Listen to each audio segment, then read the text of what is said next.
لیکن دوسری طرف میں آپ کو بتانا چاہتا ہوں کہ اس میں جو تفریط ہوئی ہے ایک اور پہلو سے، بلکہ افراط کہنا چاہیے، تہجد کے اعتبار سے افراط، یہ تفریط تھی جو میں نے رکھی آپ کے سامنے، وہ یہ ہے کہ بہت غلط تصورات اس کے بارے میں لوگوں میں موجود ہیں۔ نمبر ایک، میں ایکسٹریم سے چل رہا ہوں، کچھ ہمارے ہاں ملنگ قسم کے لوگ ایسے بھی ہوتے ہیں اور ہیں ہر دور میں، جو نماز پنجگانہ سے سروکار نہیں تہجد پڑھتے ہیں، اس سے خاص سے غفلت۔ اور میں یہاں دکھ کے ساتھ کہہ رہا ہوں کہ خود علامہ اقبال کا حال یہ تھا، نماز کے لیے اہتمام ان کا وہ کہ نماز مسجد میں جا کے پڑھتے ہو، یہ تو ثابت ہے، کوئی شخص بھی نہیں کہتا کہ وہ نماز مسجد میں پڑھتے تھے۔ ان کے بیٹے نے بھی روض کوثر میں جو کچھ لکھا ہے، بیٹے سے زیادہ تو قریب سے جاننے والا کوئی نہیں، تو وہ صرف عیدین کی نماز کے لیے کہا ہے، جمعے کی نماز کی بھی انہوں نے صراحت نہیں کی۔ میں یہ گمان کرتا تھا کہ جمعوں کے لیے تو جاتے ہوں گے، لیکن یہ کہ جسٹس ڈاکٹر جاوید اقبال نے روض کوثر میں جو صراحت کی ہے وہ صرف یہ کہ عیدین کی نماز کے لیے وہ ضرور جاتے تھے باجماعت، بس۔ لیکن یہ کہ یہ در حقیقت بہت بڑی، یعنی لیکن یہ کہ صبح جاگتے تھے، صبح کے جاگنے کا ان کے اپنے خطوط کے اندر تذکرہ موجود ہے۔ خیر، علامہ اقبال کا ذکر یہاں آ گیا، اس کو ذرا ایک طرف رکھ دیجئے۔ میں ملنگوں کی بات اس وقت کر رہا تھا کہ یہ ملنگ کچھ لوگ ہوتے ہیں کہ جو بقیہ نمازوں سے سروکار نہیں، لیکن تہجد پڑھتے ہیں اور سمجھتے ہیں بس اصل نماز یہی ہے۔ یہ گویا کہ بالکل دوسری ایکسٹریم ہے، گمراہی کی انتہائی جو ہے وہ بات ہو سکتی ہے، جس سے اللہ تعالیٰ ہمیں پناہ میں رکھے۔ پھر میں نے بعض جگہ پر یہ دیکھا ہے، بلکہ اکثر جگہوں پر دینی اداروں میں بھی آپ کو یہ نظر آئے گا، دینی جماعتوں میں بھی نظر آئے گا کہ نماز باجماعت پنج وقتہ کا وہ اہتمام نہیں ہوتا۔ بڑی تیزی سے ہلکی پھلکی سی قرات، تیزی کے ساتھ نماز پڑھی، اس میں وہ نہ تعدیل ارکان کا معاملہ ہو رہا ہے، نہ اس کے لیے بعض بڑے بڑے جلسوں میں تو دیکھا گیا ہے کہ وہ لاؤڈ سپیکر بھی بعض حضرات چونکہ نہیں لگاتے ہیں تو وہ مجمع لاکھوں کا ہے، اور عجیب افراتفری ہے کہ کوئی سجدے میں ہے تو کوئی کھڑا ہو گیا، یہ ناداں گر گئے سجدے میں جب وقت قیام آیا، یہ افراتفری۔ نماز باجماعت کا جو اہتمام ہونا چاہیے، در حقیقت اسی لیے میں نے بار بار لفظ استعمال کیا تھا کہ بدل یہ ہے، یہ بدل ہے،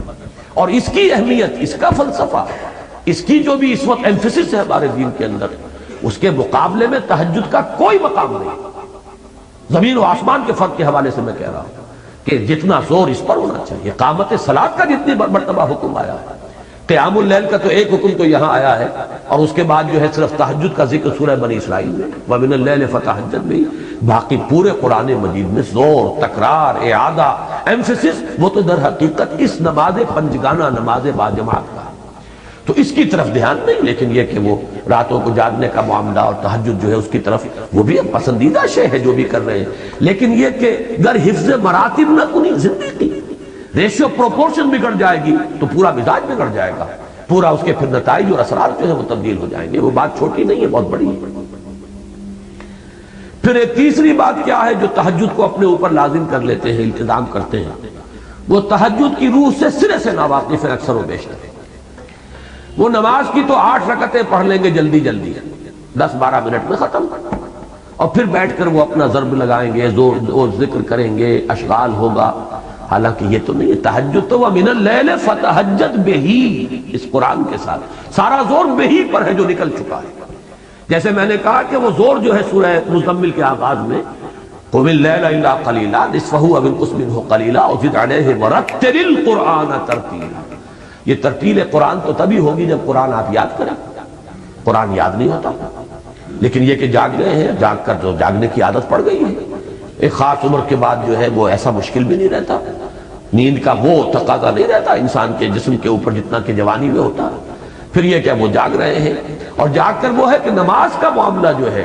وہ تو ہے مختصر، تہجد ہو رہی ہے، لیکن یہ کہ اس کے بعد اپنے اپنے ذوق، اپنے اپنے جو بھی مشرب ہے، مسلک ہے، ان کے مطابق وہ ذکر کرتے ہیں۔ یہ بھی در حقیقت اصل روح تہجد سے گویا کہ بہت